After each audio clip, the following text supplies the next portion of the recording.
Now, there's some controversy about MrBeast's charity work with regards to if this is quote unquote exploitation. Now, as a follower of Jesus, I'll give you guys a Bible verse here in a minute, but I want to kind of give you guys some context around this. So he basically gave away 20,000 pairs of shoes and has created some backlash, as it always does in the complete abyss that Twitter is, with people feeling like MrBeast is a bad guy for doing charity and putting it on camera. Okay, so I'm going to react to a clip from Abba and Preach, who actually say some really interesting things about Christianity, and they go in kind of hard on this, all right? But I first got to give you guys a heads up. Hide your kids, hide your wife. Explicit, explicit, explicit. So Philip DeFranco covers the controversy, and then we're going to get into the entire story. So here's the background. Controversy and massive growing backlash against YouTuber and entrepreneur MrBeast following him putting out a video where he donated 20,000 pairs of shoes to kids in South Africa, with Jimmy at one point in the video even saying these were their first ever pair of shoes. And while many people's reaction to this was, wow, stuff like this, it restores my faith in humanity, we're seeing good being done in the world, you also had a big growing group of people questioning the philanthropy behind all this, saying things like this isn't really charity, saying he's using needy people as props to make himself look like the good guy, tweets going viral saying, let me know when y'all catch up and realize how weird this motherfucker is. But in general, those criticizing MrBeast and the content, right, they were talking about the nature and incentives of charity content, right, with a number of those people arguing there are plenty of wealthy people who do public acts of service, but quote, don't frame that work as weird voyeuristic stunts. And other.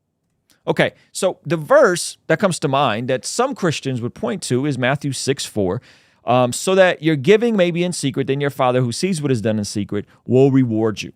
Okay, so is there this tension that because MrBeast is doing stuff publicly, he's not doing it in secret and he's kind of flaunting it? That is where some people could be coming from. But I think as you peel deeper and deeper at the layers of what the actual criticism is, I don't know if it's just that. I think there's a different paradigm and worldview potentially driving some of this criticism he's getting. So weird that 20,000 children need to rely on a rich white man from the West to have their basic needs met and get their faces plastered on the internet so he can earn clout. So then it was, the system is bad. And the system is bad, therefore it sucks that MrBeast is the one that has to do it.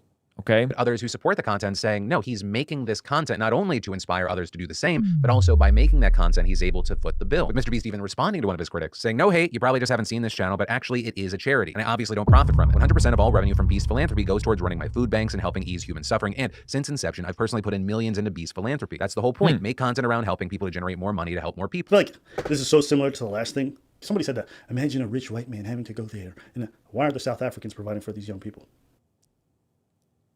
Why aren't our governments providing people the ability to see again with a cheap eye surgery?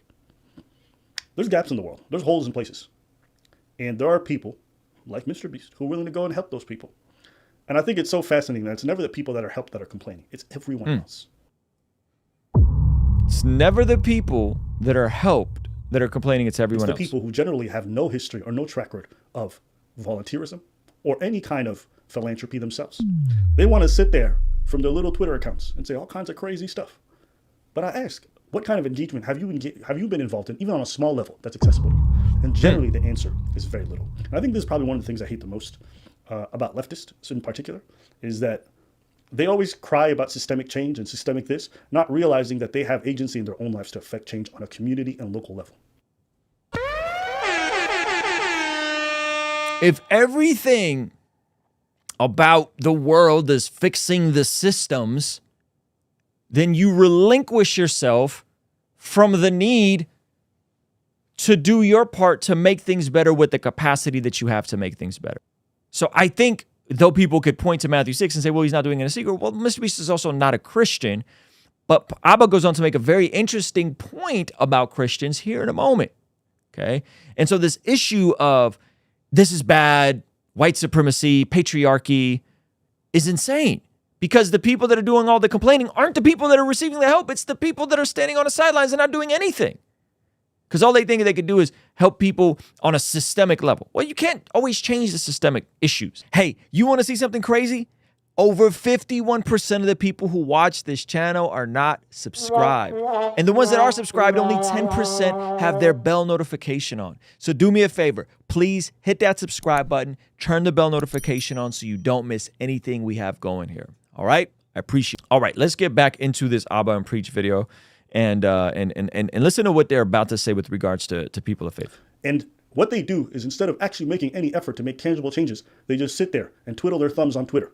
You know, say what you want about right-wing people, but I actually see religious folks taking missionary trips to go help people. Even if I don't agree with those all the time, at least they put in boots on the ground or taking their time out of their year to go and try to help people in a tangible way. I'm gonna preach on Christians, by the way. These are not followers of Jesus. MrBeast is not a follower of Jesus.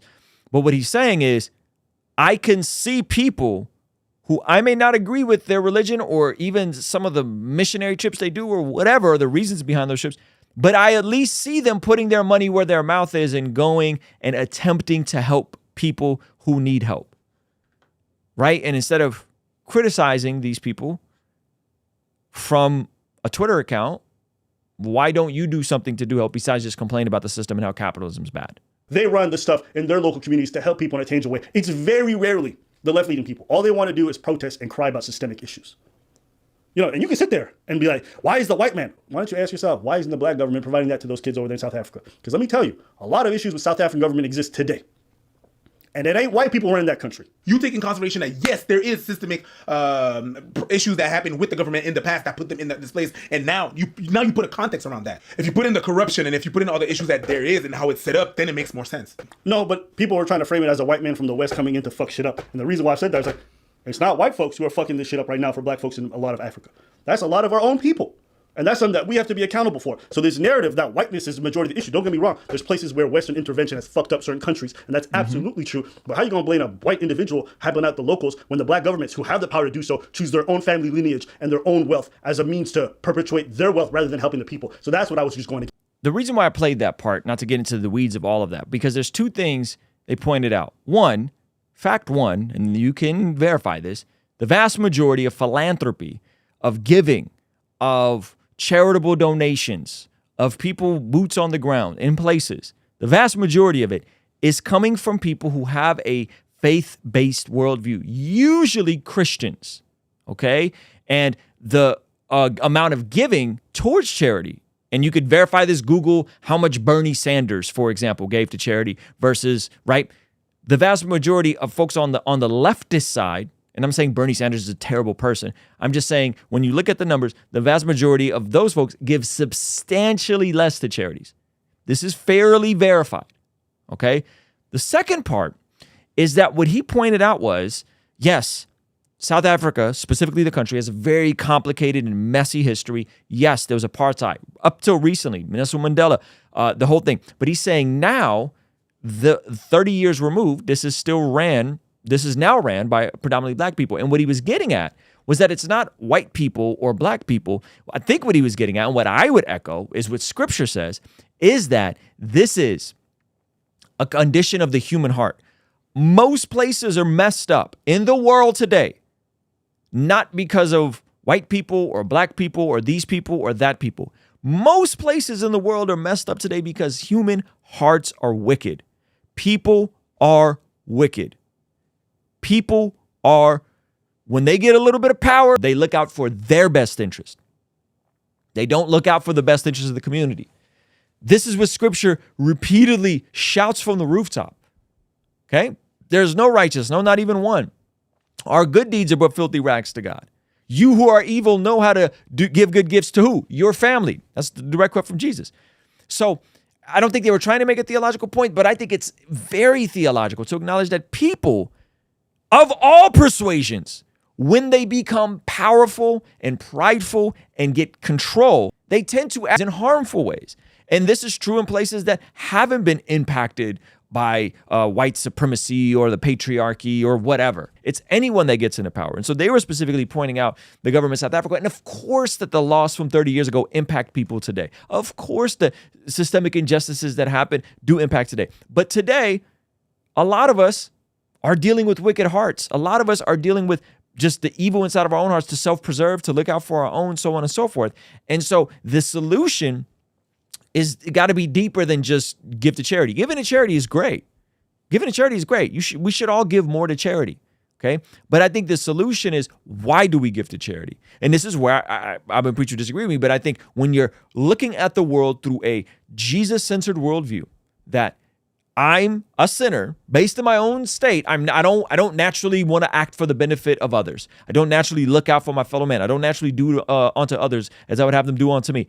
It's from the fact that I acknowledge the work of Jesus on the cross that then I have a new perspective, new life, new heart, new trajectory, and something happens. And therefore, the least I could do is give onto others as much as I can. From a renewed heart and from a new desire, therefore, we can do good things and help people. Why? Because we view everyone as an image bearer of God. We view all of us with value. Scriptures command us to love your neighbor as yourself. Who's your neighbor? Everyone, even your enemies. Who's your neighbor, right?